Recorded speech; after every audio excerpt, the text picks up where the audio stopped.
Maravilha. De volta on the line. E agora cabeado para não ter mais problema. Olha lá que bonitinho. Agora estou cabeado, saí do Wi-Fi. O Wi-Fi rebutou, me quebrou as pernas. Estava demorando para conectar, agora não tem mais problema. Podemos continuar. O que eu estava falando, então, eu estava falando da entrada de dados com input, e aí você tem aqui as conversões. E você também pode perceber que eu faço alternância entre os métodos de exibição. Qual você deve de usar? O que você se sentir mais confortável, né? Ou porcentagem, ou se não o ponto format, uso à vontade, fique aí tranquilo para o que você preferir, né?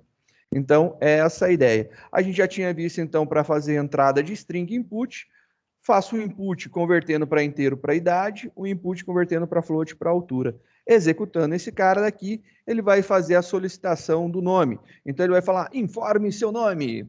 Joséverson. Qual a sua idade? 54. Qual que é a sua altura? 1,82. E aí você tem lá que o Joséverson tem 54 anos, mede 1,82 m de altura. Olha só que bacaninha, dá para fazer então a entrada formatada.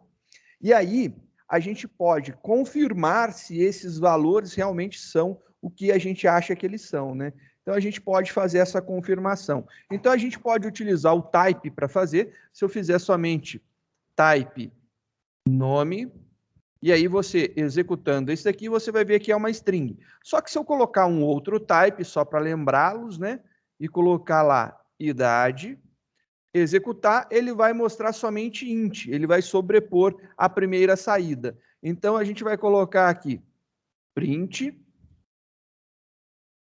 para o nome, para o tipo do nome, print para o tipo da idade e um print para o tipo da altura. Executando agora, a gente vai ter string int float.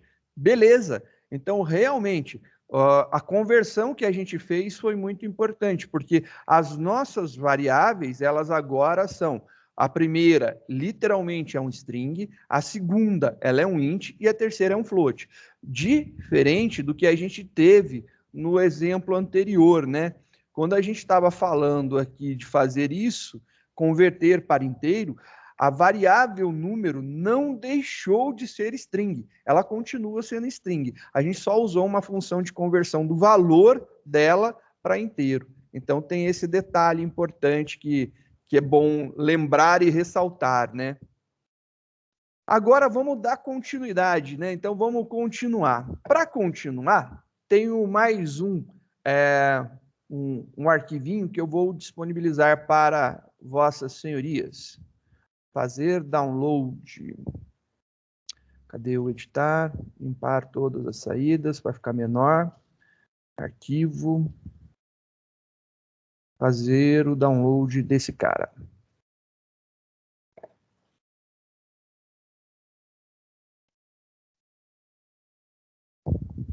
Epa. Deixa eu fazer a abertura. Não quero isso. Aqui.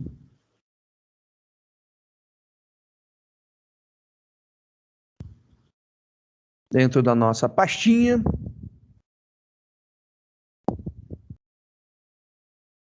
Tá aí a segunda parte da aula.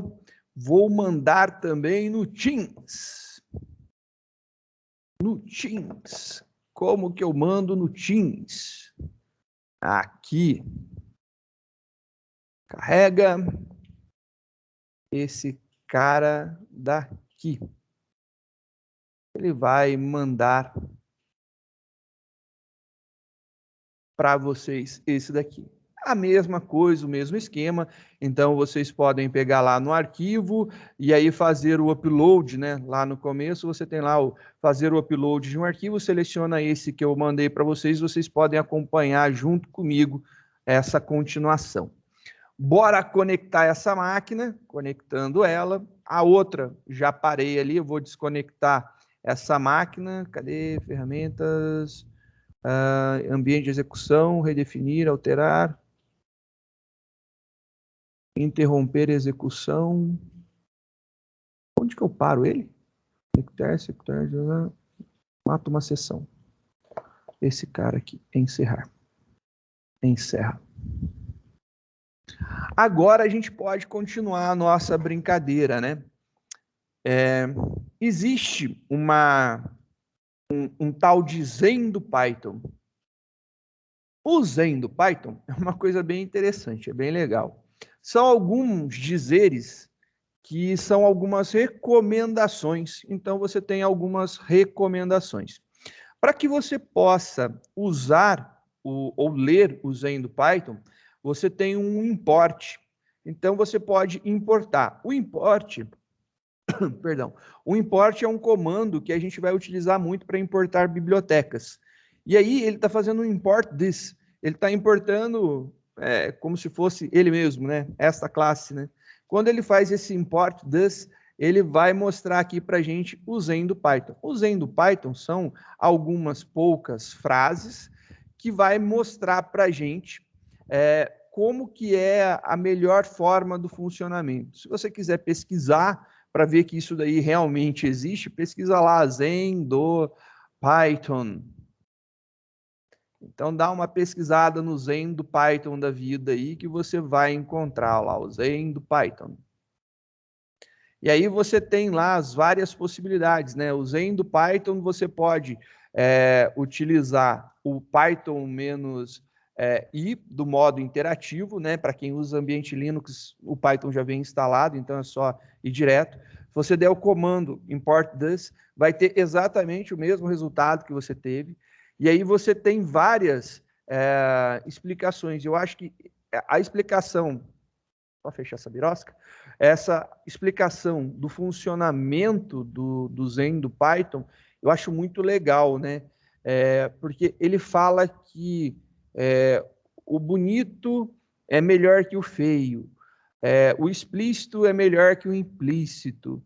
E aí, quanto mais você vai lendo, mais você percebe que ele faz com que você não tenha uma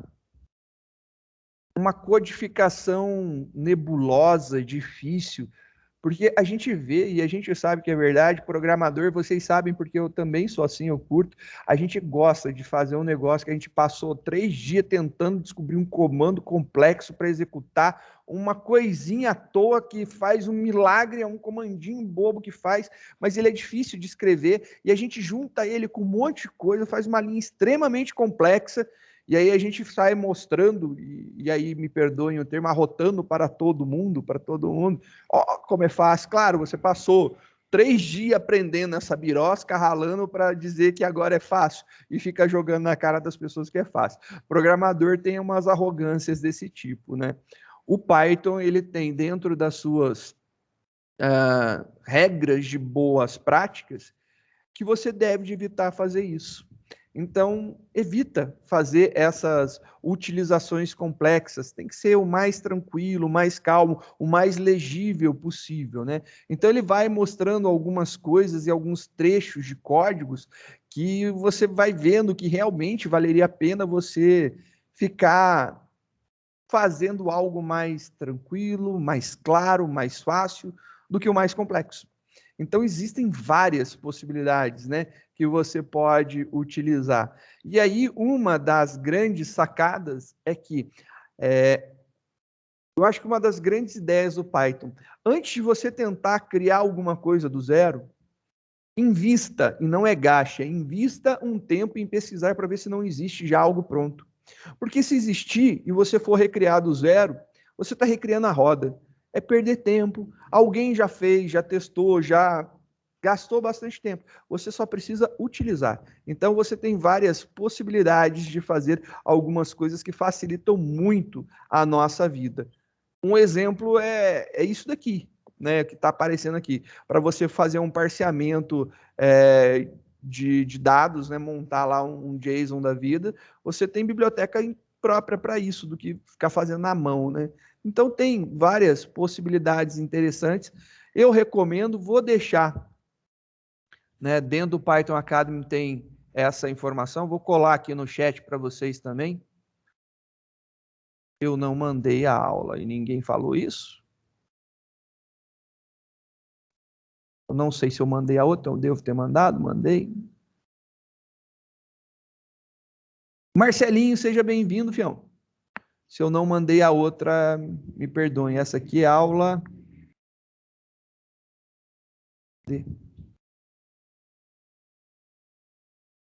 Aula 1. Eu não mandei aula 2, eu vou mandar. Desculpa. Lerdeza minha. Se não mandei, vou mandar de novo. Se eu já mandei, de boa, tranquilo, sossegado.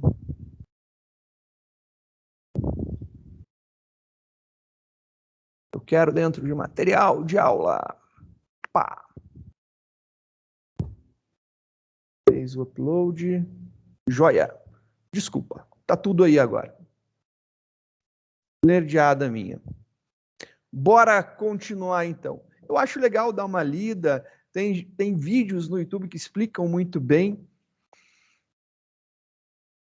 Não é uma obrigação, é um manual de boas práticas, né? Vamos continuar nossa brincadeira, vida que segue agora. Se for de interesse e vocês quiserem, pode dar uma lidinha, tem alguns vídeos bem explicativos legais, falando do Zen, do Python, explicando a filosofia por trás de tudo isso. Bacana, para quem quer se aprofundar. Vamos continuar falando de string, né? Agora a gente vai utilizar algumas funções que tem dentro da classe string do Python. A classe string do Python tem algumas coisas bem legais. Por exemplo, eu declarei aqui nome qualquer coisa só para testar. E aí o coisa eu coloquei em maiúsculo e o resto está em minúsculo. E aí eu estou fazendo nome.title, título. Rodando isso daqui. Ele deixa a primeira letra de cada uma das palavras em maiúsculo e o resto tudo em minúsculo. Olha que legal. Algumas vezes a gente precisa fazer esse tipo de conserto nas nossas strings, né? E aí a gente já tem uma função específica da string dentro do Python que já faz isso para a gente. Então, para titularizar, deixar a primeira letra maiúscula ou fazer o esquema common case, né? Primeira letra em maiúsculo, resto em minúsculo, você pode utilizar isso daí que fica bem legal. É uma função que é bem bacana. Você não precisa fazer um parseamento, rodar, achar cada palavra, colocar a primeira letra em maiúsculo, o resto tudo em minúsculo. Já acelera a nossa vida. Se você quiser converter tudo para maiúsculo, você tem o upper. O upper converte tudo para maiúsculo, então nome.upper, você converte tudo para maiúsculo. O nome.lower converte tudo para minúsculo, né? Tomar cuidado e lembrar, em outros é uppercase, no nosso aqui no Python é somente upper e lower, né? Então fica só a lembrança aí do upper, do lower e o title para você poder colocar a primeira letra em maiúsculo de cada palavra. Bora então continuar. E se eu quiser remover espaços em branco, né? Então, se você olhar, eu tenho aqui um texto e ele tem bastante espaço em branco de um lado e bastante espaço em branco do outro lado. Se eu executar isso aqui e imprimir, você vai ver que ele vai ter realmente aqui alguns espaços, né? Então, ele tem espaço antes e também tem espaços depois. A gente tem o strip. E aí, o strip, ele tem duas variantes, né? Tem o R, que é de right, então do lado da direita, e o L de left para remover. Então, um R strip, um left strip, ele remove os espaços da direita, remove os espaços da esquerda, e o strip, ele remove os espaços da direita e da esquerda. Então, vamos verificar aqui o funcionamento. Ó, que bonitinho. Aí você vê aqui que no final, ele não tem mais, ó. Aqui a última letra que eu consigo pegar é o E, não tem mais espaço, né? Olha lá, aqui eu tenho. Então, ele remove aqui os espaços finais que estão à direita da frase, ou seja, no final. O L strip, o left strip, vai remover o que está no início. Então, rodando aqui, você vai ver que agora ele tirou esses espaços que estavam aqui e ficou direto aqui a letra O. No final, ele continua. Então, ele não removeu do final. Lembrando que isso aqui é uma impressão do resultado da função. Eu não estou modificando o texto, beleza? Então, não é modificação sobre o texto. Se eu quisesse modificar o texto, eu teria que reaplicar isso na própria variável. Agora, com somente o strip, ele vai remover tanto do final, ó lá, do final não tem, estou puxando para cá, não vai, e do início já dá para ver que está lá no começo, bonitinho. Então, é bem legal essa possibilidade do uso do strip para poder fazer remoção. Onde a gente usa algo desse tipo comumente? O usuário, né? Se você estiver desenvolvendo alguma coisa mobile, é óbvio que aí os preenchedores automáticos do celular, ele coloca o texto, espaço. Você tem que remover os espaços, faz parte do processo, né? Então, só para lembrar que é algo que a gente comumente usa, né? É normal ter que remover espaços em branco. Agora vamos ver aí as funções para a conversão de tipos. Então vamos começar lá para fazer a conversão, né? Funções para converter valores em inteiro. Você usa o int.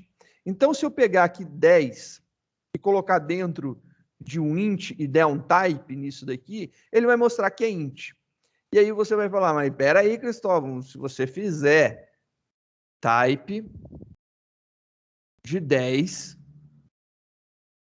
ele também vai mostrar que é int, porque 10 é int, é verdade, 10 é int. Eu posso tentar executar, então, a conversão de um tipo para ele mesmo, que não dá problema nenhum. Então, se eu converter um inteiro para um inteiro, né, aqui, para inteiro, não tem problema, ele não vai chiar. Vamos fazer agora aqui a conversão de um ponto flutuante, né, para inteiro. Conversão de um ponto flutuante para inteiro. Você consegue fazer a conversão numa boa, ele vai resultar em inteiro. Só para a gente ver o que sai. 3.14, ele pega somente o 3. E se fosse um 3.8, né?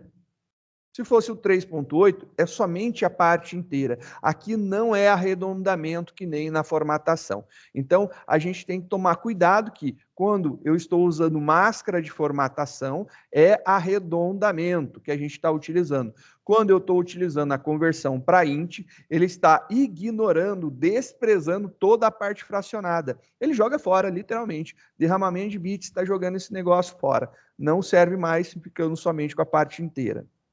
Nós podemos converter também texto de forma numérica, que tenha números, para int. Então, a gente vai converter um texto para int.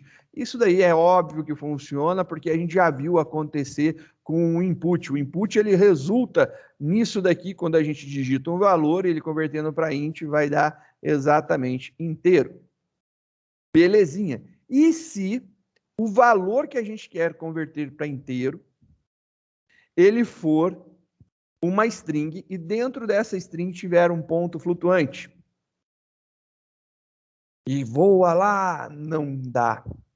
Aqui, nesse caso, a solução seria a gente converter esse valor para float e o float para inteiro, se a gente quisesse. Então, para solucionar isso daqui, o correto seria a gente fazer primeiro a conversão para float, então a string convertida para float será convertida para inteiro. Então ele resultará depois em 3. Obviamente, para fazer isso daqui, a gente precisa conhecer a conversão para ponto flutuante, então vamos converter para os pontos flutuantes, para os números reais. Então, se eu pegar e falar, converta inteiro para float, funciona? Funciona, ele converte, vai ficar 10.0. Se eu pegar uma string e converter para float, funciona. E se eu pegar agora uma string que contém um inteiro e converter para float, funciona. Por quê? Porque a conversão para float de inteiro é automática, funciona, né? Então, a gente sabe que isso daí é normal, o float comporta inteiro, dá tranquilo. O contrário não dá, beleza? Tem que ter aqui esse passo da conversão, né, primeiro para chegar no inteiro.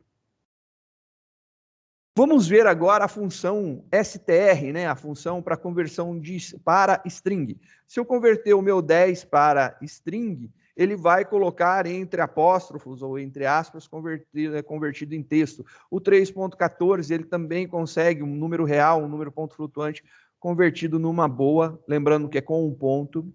Se eu quiser converter agora um valor booleano, um true, eu posso? Olha lá que bonitinho, ele converte. Se eu converter true para str, o que sai?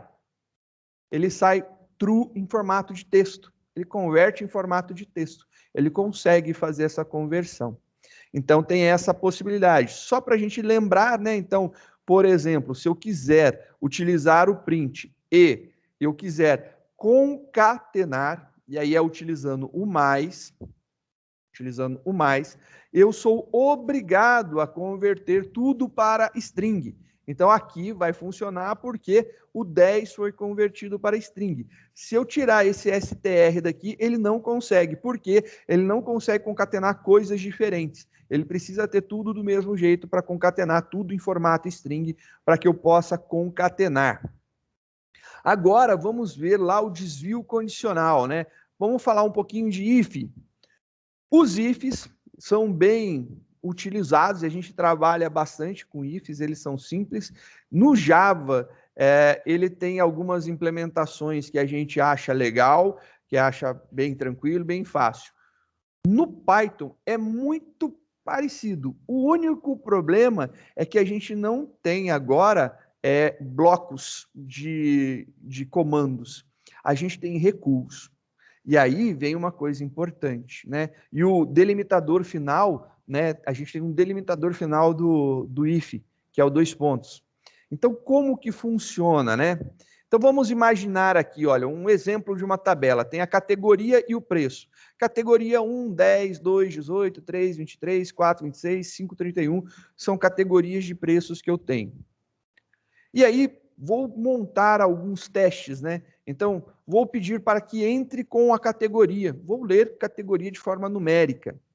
Para ler a categoria de forma numérica, então, fiz lá o input, colocando o texto que eu queria, convertendo para int, esse valor será atribuído à minha variável categoria. Vamos fazer os testes, né? Então, vamos testar. E aqui, para mostrar o alinhamento, um if dentro do outro, né? If categoria é igual a 1, igual a 1, 2 pontos. Note que aqui existe um recuo. Normalmente, 2 espaços é o recuo padrão ou uma tabulação, né? Então, existe um recuo. E aí, o que acontece? Isso daqui, esse simples recuo, indica que o preço igual a 10 é o que vai ser feito se a categoria for igual a 1. Else, olha o else aqui com 1, 2 pontos, 2 pontos também, tem que lembrar do bendito 2 pontos. E aí agora, olha só, eu tenho esses 2 espacinhos e tudo isso daqui está dentro do else. Por quê? Porque faz parte desse recuo, né? E aí faz parte dos outros ifs encadeados. Então, é necessário lembrar e tomar conta e cuidado disso daqui. E aí eu estou fazendo o teste para cada uma das categorias. Se for 1, é 10, se for 2, é 18, se for 3, é 23, se for 4, é 24, se for 5, é 31. Se não for, ele vai falar aqui, ó, categoria inválida, digite o valor entre 1 e 5. Ele vai fazer com que o preço volte a ser 0, e aí ele vai mostrar a minha mensagem aqui. Executando para a gente ver como é que fica, ele pede lá, entre com a categoria. E aí eu vou colocar, por exemplo, categoria 2. Categoria 2, ele vai ter que dar o valor 18. Então, Enter. Agora ele falou, o preço do produto é 18. Se eu executar isso aqui de novo e colocar, por exemplo, 17, dei um Enter, ele vai mostrar lá, o preço é 0, né? Porque a categoria é inválida. Digite um valor entre 1 e 5. A gente não está falando de laço, nada ainda para voltar, mas deu para entender este processo. Só para mostrar o que acontece quando no Python você não respeita a tabulação, eu vou tirar aqui a tabulação. Estava com 2 espaços, eu tirei. E eu vou tentar executar isso daqui. E aí, ele acabou de dar uma mensagem dizendo que tem um erro de indentação. tem uma expectativa depois desses 2 pontos que tenha um bloco. E o bloco dele é identado, então ele tem que ter o recuo. É necessário fazer esse recuo. Então você pode vir aqui e fazer lá um tab e ele vai colocar 2 espacinhos. E se você colocar mais espaço e compilar isso daqui?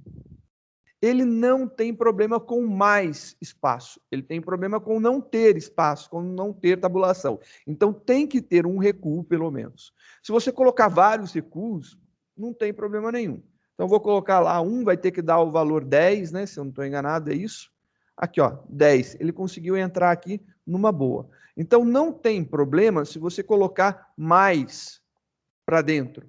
O problema é você não colocar para dentro. Se isso aqui tiver escorrido, um código macarrônico, né, escorridão, não vai dar certo. E o Python, ele é chato quanto a isso. E isso daqui gera muita dor de cabeça.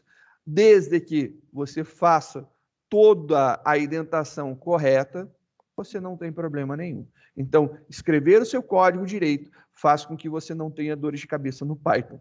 Ficou a dica aí. Vamos ver que a gente está usando if, else, if, else, if, else. Nós temos uma junção de um else e de um if, que é o elif, que é o else contraído com o if. Então, o elif, ele facilita você fazer a montagem de encadeamento de ifs, né?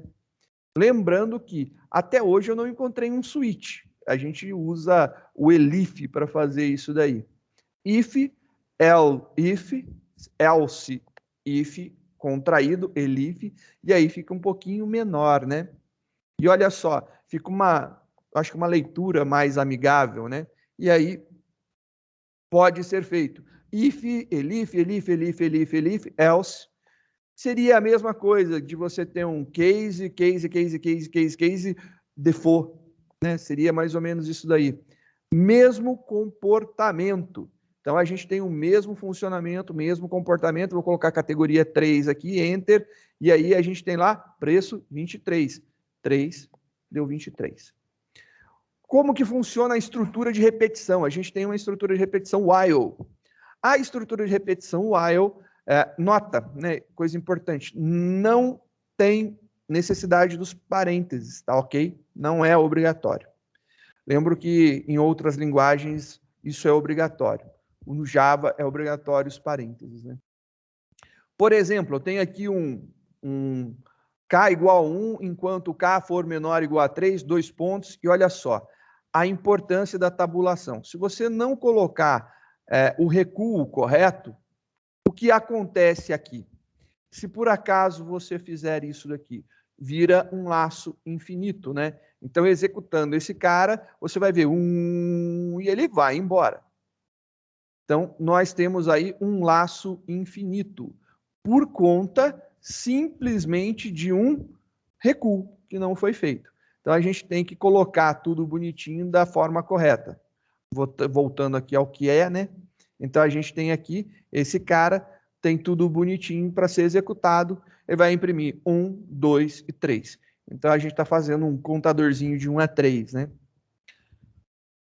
Esse caso daqui, se você quiser colocar, por exemplo, tudo na mesma linha, como a gente está usando o print, a gente pode mudar o terminador, em vez de ser um /n, um pular de linha, para colocar um espaço.